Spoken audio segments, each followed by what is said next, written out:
로마서 11장 27절 말씀 마음을 집중하시고 함께 읽어보십니다. 내가 그들의 죄를 없이 할 때에 그들에게 이루어질 내 언약이 이것이라 함과 같으니라. 아멘. 오늘 19일차 또 순례 여정 가운데 함께 하신 여러분 모두에게 하나님의 크신 은혜와 복을 더하여 주시기를 주님의 이름으로 축복합니다. 아멘. 자, 오늘 이 주신 말씀 로마서는 바울의 13개 서신 중에서도 가장 중요하다고 일컫는 그런 곳이 이 로마서입니다. 또 바울의 특별한 면은 그는 원래 유대인, 아주 순수 유대인임에도 불구하고 하나님께서는 그를 이방의 사도로 세워주셔서 또 바울을 통해서 그 복음이 이방 세계로 또 결국은 그 복음이 유럽으로 전파되고 또 대서양을 건너서 미국으로 또 태평양을 건너서 우리나라에게까지 이르게 되는 그런 어떤 복음의 루트를 처음에 만든 아주 중요한 역할을 하신 분이 바울 사도예요. 그래서 오늘 이 본문에도 보면 아주 중요한 것을 이제 여기서 언급하고 있습니다. 그것은 바울의 입장에서는 정통 유대인들 뿐만 아니라 이방인들 모두에게도 근본적인 문제가 무엇이고 근본적인 해답이 무엇인가, 이것을 아주 분명하게 설명하는 내용입니다. 자, 오늘 27절에 보면은 내가 그들의 죄를 없이 할 때에 그들에게 이루어질 내 언약이 이것이라. 하나님의 말씀을 바울이 지금 강조하는 내용이에요. 여기 보면 이루어질 내 언약, 하나님께서 맺으신 언약은 반드시 이루실 것이라는 것이죠. 그런데 그 언약을 이루시는 데 있어서 방해되는 것이 무엇인가? 그것이 결국 죄라고 하는 거예요. 그 죄는요, 하나님과 우리 사이를 가로막는 것, 그렇게 막히게 하는 것이 죄란 말이죠. 또 죄는 우리의 마음을 이렇게 묶어놓고 눌리게 하는 요인일 뿐만 아니라 마치 마음의 감옥처럼 갇히게 만드는 거예요. 요즘 제가 묵상하면서 그 깨닫는 것이 이 죄라고 하는 것이 이게 우리에게 하나님과 막는, 차단시키는 것, 또 마음에서 묶이고 눌릴 뿐만 아니라 우리를 그 감옥 속에다 가두어 놓는 것과 같은 것이 그 근본적 원인이 죄라고 하는 것입니다. 그러므로 이 죄의 문제 해결하지 않고는 하나님의 언약과 그 약속 속에 담겨져 있는 은혜와 복을 누릴 수가 없는 것이에요. 그러니까 모든 문제의 근원이 죄라고 하면 이 죄의 문제를 해결해야지만이 이 온전한 하나님의 말씀이 이루어지고 또 그 말씀 속에서 주시는 은혜와 복을 힘입을 수 있다 하는 것입니다.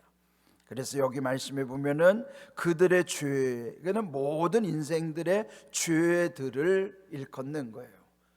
여러분, 세상에 공짜가 없다는 거, 그 말씀은 여기도 해당이 되는 것이죠.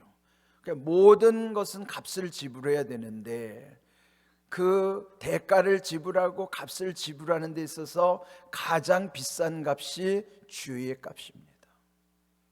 왜 죄의 값이 제일 비싼가? 이 세상의 모든 것으로도 죄의 값을 대신할 수가 없는 것이에요. 그래서 결국은 우리 인생으로는 죄의 값을 지불할 수가 없어요. 그게 안 돼가지고 국가적으로도 보면은 그 채무관계에서 결국 파탄이 나는 것이 모라토리엄이라는 말까지 하잖아요. 파산 지경에 이르는 거예요. 그러니까 이 죄의 문제, 죄의 값을 지불하는 데 있어서 우리의 능력으로 안 되는 것이죠. 그래서 하나님께서 우리에게 하나님의 아들 예수님을 이 땅에 보내주셔서 우리 인생의 모든 죄를 다 죄의 값을 지불하신 거예요. 그 죄의 값을 지불하신 증표가 십자가입니다. 뭐든지 계약서를 쓰고 값을 지불하면 그 영수증을 챙겨야 되잖아요. 그 마치 죄의 값을 지불한 증표와 같은 영수증의 의미가 여러분이 이 앞에서 바라보는 십자가라고요. 그러니까 십자가를 보면서 이 우리의 모든 죄의 값을 지불하신 증표구나. 그래서 우리가 늘 기억해야 되는 거예요. 영원한 언약은 예수님이 십자가에서 죄값을 지불해 주셨기 때문에, 그래서 이제는 죄의 값이 다 지불이 되면은 더 이상 죄는 우리를 주장할 수가 없는 거예요. 그게 지불이 된 것이 여러분의 믿음 속에서 해결이 될 때에 마침내 막혔던 담도 무너짐으로 하나님과의 관계가 수통되는 거예요. 우리 마음에 묶여있는 것, 눌리는 것 풀리지요. 갇혀있는 것으로부터 이게 해방이고 자유함을 얻는 것이에요. 그때만이 평안함을 누리게 되고 기쁨과 감사로 충만한 삶을 살아가는 것입니다. 여러분의 개인의 삶이나 또 지난 세월의 역사 속에서도 또 우리 민족의 지금 흘러가는 이 상황 속에서도 심각하게 생각해야 되는 것이 하나님과의 관계가 제대로 이루어지고 있는가야 하는 문제예요. 그는 결국 이 죄에 관련되어 있기 때문인 것이죠. 그러므로 여기 죄를 없이 할 때에 이루어질 내 언약이라고 하죠. 이미 예수님을 통해서 이 모든 죄를 없이 해주신, 제거해 주신 것입니다. 그런데 이 죄의 원인이 어디로부터 오는 것인가? 이것이 결국 하나님과의 관계로부터 비롯되는데, 다윗은요 아주 이걸 분명히 깨달았어요. 시편 14편 1절, 우리 한번 이 자막의 말씀을 통해서 함께 읽어보겠습니다. 시편 14편 1절을 함께 읽습니다. 어리석은 자는 그의 마음에 이르기를 하나님이 없다 하는도다. 그들은 부패하고 그 행실이 가증하니 선을 행하는 자가 없도다. 아멘. 자, 어리석은 자를 칭하기를 그 마음 속으로 말하는데 하나님이 없다고 하는 거예요. 마음으로 하나님이 없다고 하니까 서로 잘 몰라요. 저 사람 속에 하나님이 계신지 안 계신지 아무도 몰라요. 그런데 자기는 알죠. 왜? 마음으로 하나님이 없다고 자기는 말하는 거예요. 그를 일컬어서 어리석은 자라고 하는데, 그의 삶을 보면 드러나게 돼 있어요. 왜? 그 속에서부터 하나님이 없다고 믿고 살아가는 사람에게는 마음이 부패하기 때문에, 부패한다는 건 썩는다는 거예요. 하나님은 생명의 주인이시기 때문에 하나님이 그 마음에 계시는 사람은 생명이 약동하지만은, 하나님이 안 계시다고 믿고 살아가는 사람의 특징은 마음이 썩는 거예요. 썩는다는 것은 마음에 분별이 없어지는 거예요.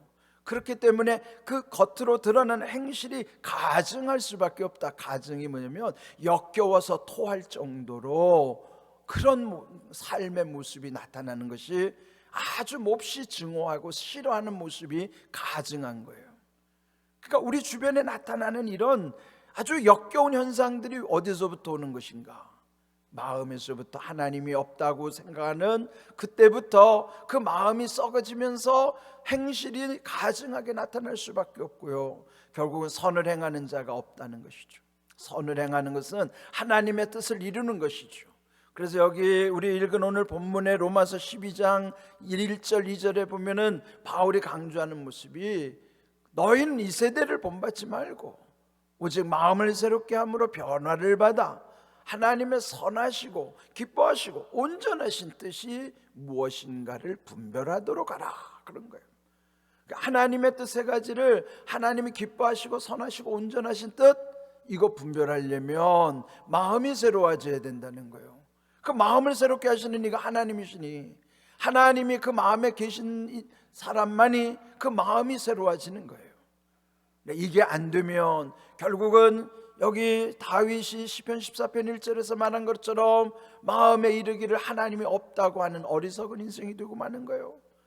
그 마음이 부패하면 결국 행실이 가증하게 될 것이고 선을 행할 수가 없다는 것이 그 결론인 것이죠. 이것은 역사 속에서도 마찬가지고 한 개인의 삶 속에서도 똑같은 거예요. 그래서 우리 마음 속에서 하나님이 계시느냐 계시지 않느냐는 인생이 이렇게 다른 거예요. 그 극단이 천국과 지옥이라고요. 우리는 이렇게 우리 인생의 늘 삶을 돌이키면서 하나님이 이렇게 영원한 언약을 이루시기 위해서 예수님을 십자가에서 우리의 모든 인생들의 죄값을 다 지불해 주시고, 그래서 우리는 십자가를 바라볼 때마다 예수님이 나의 죄도 다 죄값을 지불해 주셨지라고 믿는 믿음 안에서 모든 게 풀리는 거예요. 자유하게 되는 거예요. 그리고 하나님과의 바른 관계를 회복하는 것입니다. 우리의 바른 믿음, 온전한 믿음, 복된 믿음을 지향하는 것처럼 그 바른 믿음이 중요한 거예요. 그 출발은 먼저 하나님과의 바른 관계에서부터. 그래서 우리 마음으로부터 살아계신 하나님이 함께 하실 때부터 우리의 마음이 늘 새로워지는 거예요. 그래야만 이 세대를 본받지 않고요, 그리고 우리 안에 늘 하나님이 선하시고 기뻐하시고 온전하신 뜻이 무엇인가를 분별할 수 있는 능력도 주시는 것입니다. 그래서 오늘 이 주신 말씀 속에서 이 죄라고 하는 것을 우리가 참 심각하게 생각하고, 또 이런 모든 삶 속에서 내 하나님과의 나의 관계를 가로막는 죄의 요인은 없는가, 또 묶이고 눌리게 하는 것은 없는가, 또 막 이렇게 갇혀있는 요인은 없는가. 여러분, 우리가 방심하면요, 죄라는 것은 스물스물 내 속으로 들어옵니다. 그래서 여러분, 가만히 있으면요, 가만히 있는 게 좋은 게 아니에요. 주님과 함께 있어야지 가만히 있으면 안 된다고요. 죄가 우리 안에 들어오지 못하도록 늘 우리 안에 주님이 함께 하심을 늘 기억하면서 우리가 온전한 믿음 안에 세워져야만 한다는 것이죠. 시편 33편에 보시면요, 시편 33편 12절 우리도 한번 다시 읽어보겠습니다. 여호와를 자기 하나님으로 삼은 나라, 곧 하나님의 기업으로 선택된 백성은 복이 있도다. 아멘. 나라뿐만 아니에요, 그 가정도 그 개인도 여호와를 하나님으로 삼을 때 하나님의 기업이 그 가운데 그 약속으로 이루어지게 하시는 거예요. 선택된 백성이 되는 것이죠. 우리 늘 주님 하나님을 여호와 하나님과 함께하는, 여호와를 나의 하나님, 우리의 하나님으로 섬기는 나라와 민족뿐만 아니라 우리 가정과 개인으로서, 또 여러분의 자녀들도 그 하나님과 늘 평생을 함께 살아갈 수 있도록, 그럴 때 오늘 이 주신 말씀처럼 우리의 모든 죄를 없이 할 때, 즉 이미 예수님은 십자가에서 우리 죄를 다 제거해 주셨습니다. 그러므로 우리에게 이루어질 언약, 그 언약을 하나님은 내 언약이라고 말씀하신 것처럼 우리 계약 당사자인 나도 내 언약으로 받아야 되는 거예요. 하나님도 내 언약이라고 말씀하셨지만 그 언약 당사자인 나도 내 언약이라고 고백할 수 있어야 된단 말이에요. 남의 언약이 아니에요, 내 언약이에요. 그래야 약속 당사자가 되는 것이고 그에게 그게 효력이 있는 거예요. 언약을 남의 언약이라고 믿으면 안 되잖아요. 내 언약이에요. 하나님도 내 언약이라고 하셨지만 나도 내 언약이라고 믿고 내 언약으로 고백해야 된단 말이에요. 그래서 오늘 이 말씀도요, 이 죄의 문제와 또 그 문제를 해결하시기 위해서 예수님이 십자가에서 죽으심으로 그 영원한 언약을 이루시고 확실한 은혜가 우리에게 흘러오게 하신 것, 그래서 결국은 이루어질 언약이 결국 이미 이루어진 거예요. 우리에게 이런 귀한 말씀의 은혜를 새기시면서요, 오늘 이 인생의 문제가 무엇이고 답이 무엇인가를 분명히 하시기 바랍니다. 자, 오늘 이 말씀을 함께 샤우팅을 합니다. 오늘도 여기 한번 끊어서요, 짧지만 내가 그들의 죄를 없이 할 때에 이 죄를 없이 해주시는 예수님의 은혜, 이거 중요한 것입니다.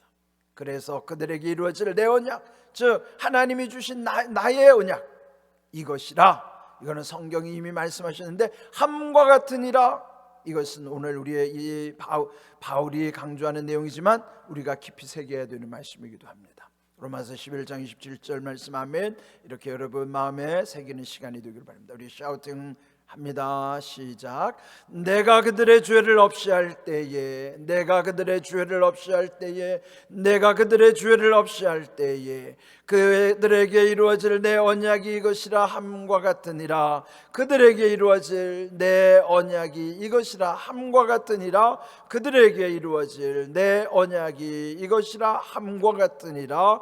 로마서 11장 27절 말씀, 아멘. 말씀대로 이루어지기를 주님의 이름으로 축복합니다. 아멘.